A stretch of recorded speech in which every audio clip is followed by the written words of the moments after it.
पीपली one में अवैध कटान हो रहा है बहुत धड़ल्ले के साथ में। और वहाँ के जो रेंजर हैं डंडिया कट रहा है और जो लकड़ी माफिया है वो रात दिन आपके ऑफिस में बैठते हैं, चाय पीते हैं, यहाँ पे पेस्ट्री मंगा के खाते हैं, अशरफ बाबू के कमरे में ही बैठते हैं, गौरव साहब के कमरे में ही बैठते हैं लकड़ी माफिया। उन लकड़ी माफियाओं को किसी कीमत बर्दाश्त नहीं करेगा राष्ट्रीय लोकदल। एनडीए गठबंधन राष्ट्रीय लोकदल इन चीजों को बर्दाश्त नहीं करेगा। सोमवार को राष्ट्रीय लोकदल अल्पसंख्यक प्रकोष्ठ के प्रदेश उपाध्यक्ष मोहम्मद एहसान और प्रदेश महासचिव मोहम्मद उस्मान बबलू पदाधिकारियों के साथ वन विभाग और नलकूप विभाग के कार्यालय पहुंचे और वन विभाग तथा नलकूप विभाग पर भ्रष्टाचार और अन्य संगीन इल्जामात लगाते हुए नारेबाजी शुरू कर दी। प्रदेश महासचिव मोहम्मद उस्मान बबलू ने कहा कि पीपली वन में अवैध कटान हो रहा है। उन्होंने कहा कि जिले में वन विभाग के दफ्तरों में लकड़ी माफियाओं ने कब्जा कर रखा है। इसके साथ ही पुरानी तहसील में नलकूप विभाग द्वारा कराए जा रहे स्टोर रूम के कार्य में भी घटिया सामग्री लगाने का आरोप लगाया। प्रदेश उपाध्यक्ष मोहम्मद एहसान ने कहा कि कई गांवों में नलकूप ठप पड़े हैं और जो चल रहे हैं उनकी चाबियां दबंगों के कब्जे में हैं। अब गरीब किसान अपने खेतों की सिंचाई करे तो कैसे।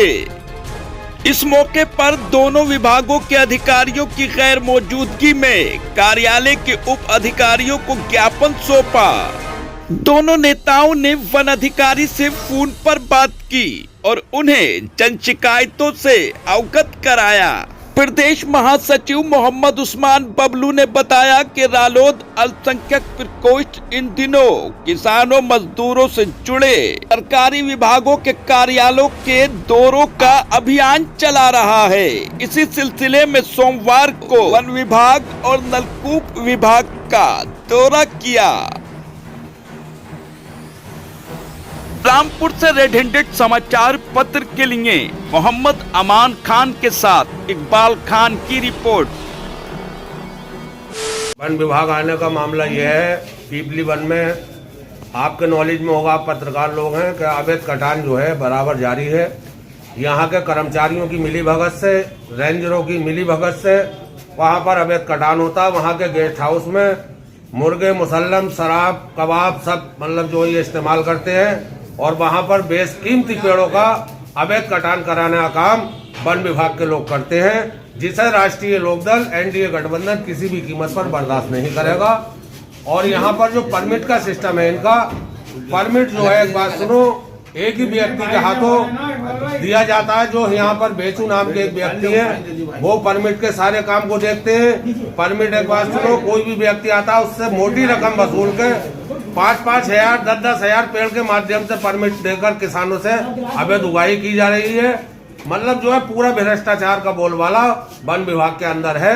जो पिछले डीएफओ चले गए उन्हें भी गुमराह करके, एक बात सुनो, इन वन विभाग के अधिकारियों ने मोटी रकम वसूली है। और यहाँ पर एक फॉरेस्ट गार्ड है जो ऑफिस का काम देखते हैं, जिन्हें क्षेत्र में होना चाहिए, गौरव नाम है उनका, हम उन्हें क्षेत्र में भेजने का काम करेंगे और राष्ट्रीय लोकदल बिल्कुल सही कार्य कराने का काम करेगा। हमने कल अल्टीमेटम दिया था मीडिया के माध्यम से, कहा हम कल जो है दफ्तरों का निरीक्षण करेंगे और जनता के हित के जो दफ्तर हैं उनमें जाकर मतलब जो समीक्षा बैठक करेंगे। लेकिन हमें मौके पर डीएफओ नहीं मिले, प्रशासनिक अधिकारी मैडम थी, उन्होंने हमारा ज्ञापन लिया और आगे की रणनीति बनाकर डीएफओ यहाँ पर मौजूद होंगे, उनके सामने सारा काला चिट्ठा वन विभाग का खोलने का काम राष्ट्रीय लोकदल करे।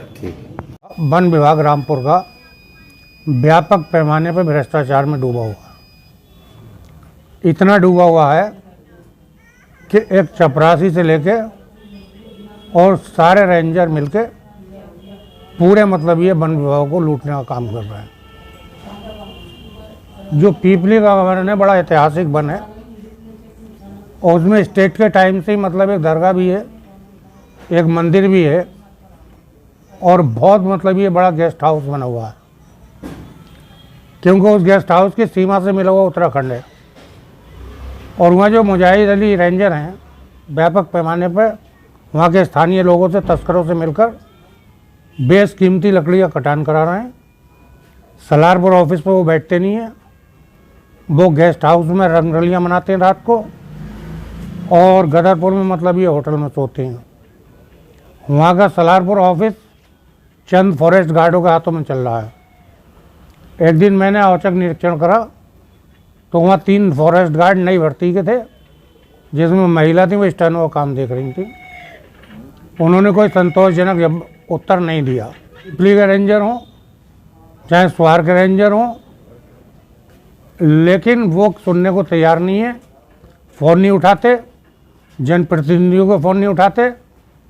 दूसरी चीज़, जो जिसका क्राइटेरिया है वो उसी में काम करेगा, क्योंकि यहाँ पर स्टेनो की सीट खाली है।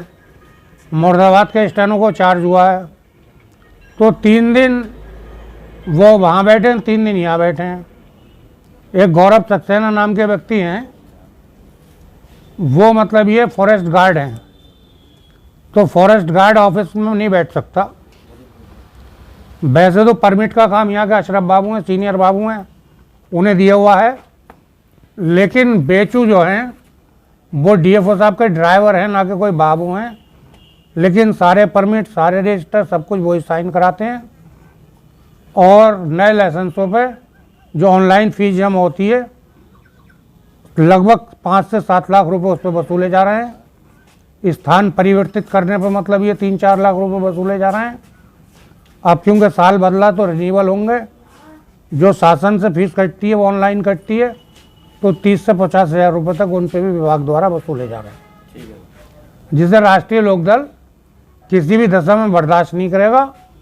आज हम ये कार्यालय में आए, डीएफओ साहब मौजूद नहीं थे, वो बिलासपुर तहसील दिवस में गए हैं, लेकिन इस हमारी बात पे यदि एक्शन होता है तो ठीक है, नहीं तो 1 हफ्ते के बाद पूरा राष्ट्रीय लोकदल इस डीएफओ ऑफिस में तालाबंदी डालकर मतलब ये धरना देने का काम करेगा, और जब तक समस्याओं का निजात नहीं होगा, जब तक धरना जारी रहेगा। और पीपली के रेंजर को शासन से भी हटाने की मांग की जाएगी, और डीएफओ साहब से भी कहा जाएगा ऑफिस अटैच करें। लेकिन सबसे भ्रष्ट करप्ट आदमी जो रेंजर है मतलब ये, वो स्वार में ही है।